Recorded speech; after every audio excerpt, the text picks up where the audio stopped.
It happens everywhere. You get into your 30s, your 40s, you look at the police officers on duty and they're really young, and you think, God, they're young. How does it work with real estate agents, doctors, nurses, and other people out there? We're going to talk about today. Do you trust the young ones? Stay tuned.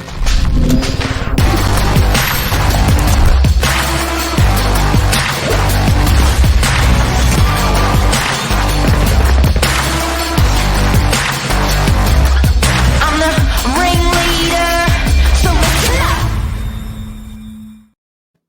It's a big topic. It's big. It's the circle of life. It is the circle of life. So Billy, we're going to talk about your Exhibit A, perfect person coming into the world, into the corporate world, into real estate. People are having to learn about you and trust you. I'm another version. What version am I? Middle age or Well, middle you're age? Exhibit B. I'm Exhibit P. I'm watching like the younger industry come through, particularly today at Melbourne Cup. We're going to see it, and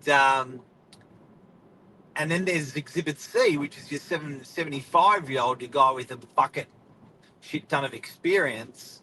And I'm going to start today with saying, hustle beats talent when talent doesn't hustle. It's a good saying. Did you come up with that yourself? Nah, Tom Panos. I heard Tom Panos say it. But it's true. It is true. And what I think is funny, and this will vary for everyone, but somewhere in that mix, 21, 30, 40, 75, there is supposed to be like a golden age. But this is like a golden age that, again, is going to be different for everyone because they start at different points in their career. However, a bit of facial hair definitely does help, I think. I think people make a first, impression and first judgment based on age. And sometimes that has nothing to do with how long you've been in the industry. It's interesting with listening to. I guess this can be used for particularly people coming out of the HSC at the moment. They just finished the HSC. They're going into work. We had a guy, Alex, in yesterday doing a bit of work with us. Like, fragile time. You're younger, Billy. You've had these reservations going on in your mind about age since you were 16, 17. How have you gotten around it, and how have you seen it to be a real thing? How's it affected you? Well, I think it's really. You made a really good comment before we got started, saying, when you draw it back to like a doctor or a nurse, I think Lee's had something to do with this as well.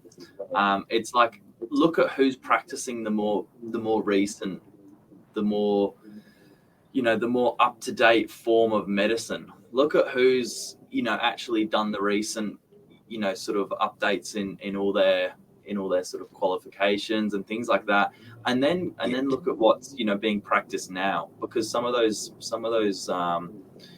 processes have been replaced in all fields.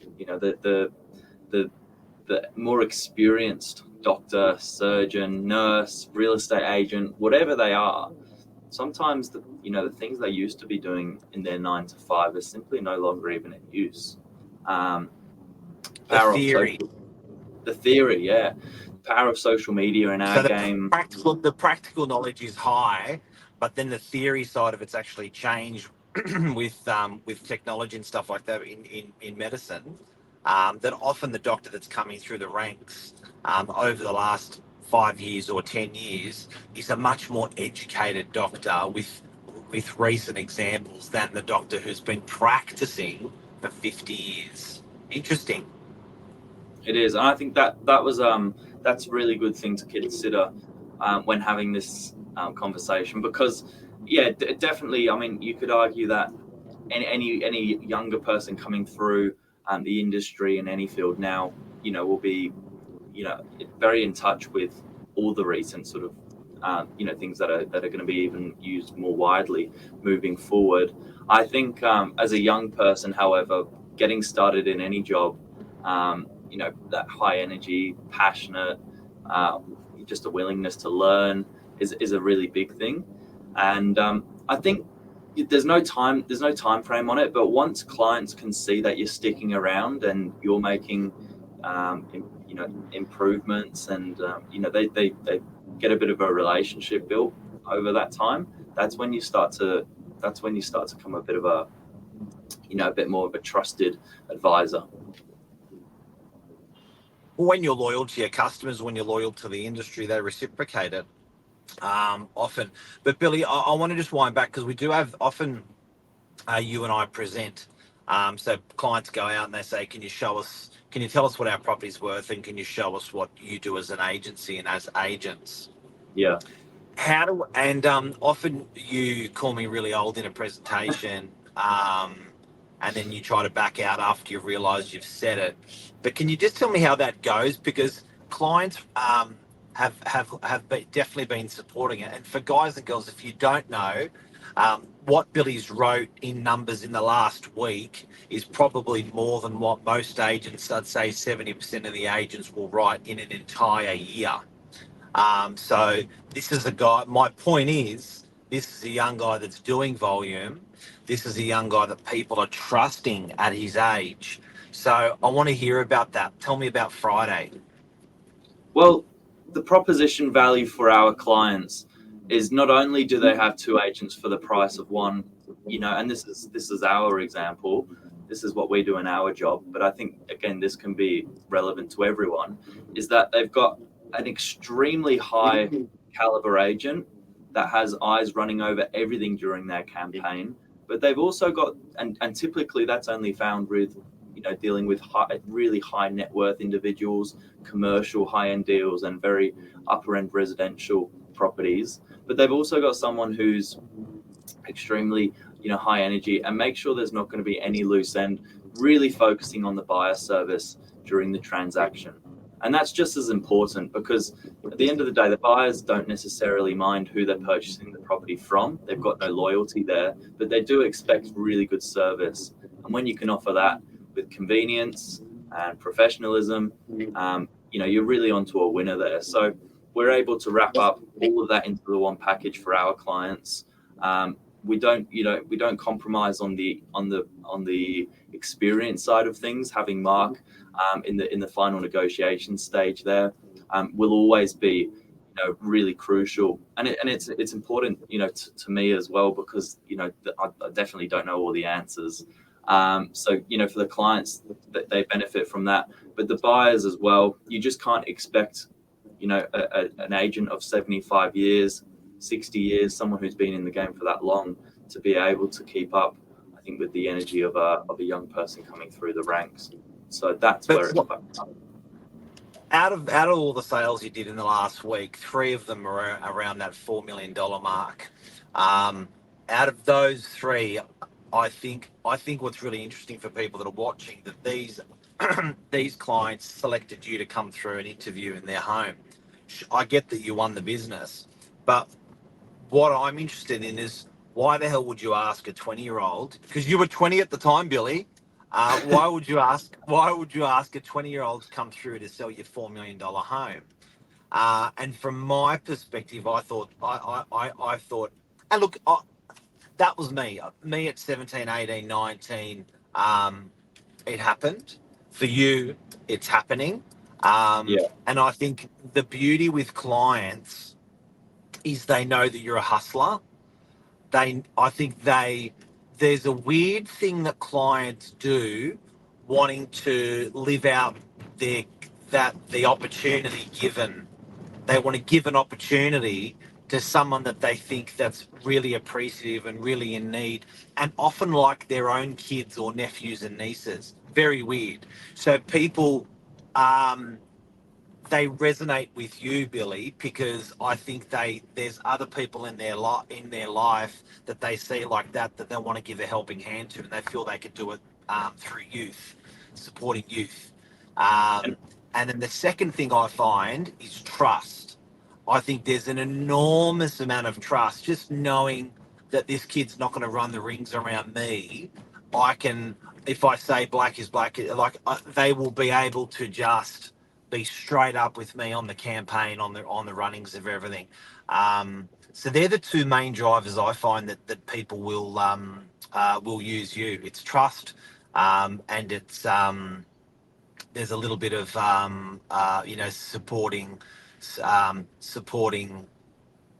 their beliefs, or in giving someone a go. I think there's another one as well that we can give back from an agent's point of view, and that's commitment to the campaign, commitment to them as a client, all the way through, holding their hand. Doesn't matter how many transactions they've had in the past. And that's from every angle of the campaign. You can't expect, again, the old agent with a family to be there on the Sunday, to be there in the late evening, to be on the phone at all hours of the night. That's true. When they've got ties elsewhere as well. I mean, we're very fortunate. I'm very fortunate now where I don't have kids, don't have a girlfriend yet to worry about. Just mum and dad harping on my back, but that's not too bad. So I've got I think a lot of extra time to give compared to maybe some other people at different points in their life. That's where we can give back. Focus, yeah. The extreme focus. I think when and I saw that with myself, 17 to 30, I did 7 days a week of real estate. That was so focused on the client, so focused on the customer, so focused on the seller, and they got every inch of me through that whole period. So I think there's a beauty in that. I think there's a beauty in that. Now we've just been bashing up old people for the last 5 minutes. Can we just talk about the benefits? Well, no, maybe not. I think we're done. Well, the benefits are obvious. There is a degree of experience there, but going back to your opening sentence, if that hustle's not there anymore, I think that degree of experience can be can be leveled out with not half experience, but more than just one thing brought to the table. As a young person, if you're not doing the hustle part, then you don't really stand a chance at all, because they will go for the one that's more experienced. So that people bring different things to the table for different reasons. I think the true beauty of a good team, though, is making sure all those boxes are ticked, and that's what you get with us. I think that's what the clients really feel they get with us as well. That's why we're able to deliver such a great service. Can I go out on a word? Yeah. GRIT. Yeah, go grit. Woo. There's just this. It's like when you go to the gym and you pump out some weights, or you really push yourself, or it sits down deep inside you. Because if you ask all agents if they're hard workers, if you ask all agents, older agents, if they've still got it, they'll go, yeah. But do you really got it? You know what I mean? Do you really have it? Do you really have that grit in you, that drive to get the best price for the client? That's what hustle has. I think that's spot on. Yeah. Go the young people. Least grit. But it's good conversation. I think anyone coming through in any industry, this is relevant for, and certainly an exciting time. Yeah, all those HSC people coming out now, just crack on with what you want to do. Grit it up. Rub grit all over you. End of the show. All right, take care, right? Have a great day. And happy Melbourne Cup. I hope you're back a winner. Oh, me too. Good luck. Good luck. See ya. Good luck. See ya.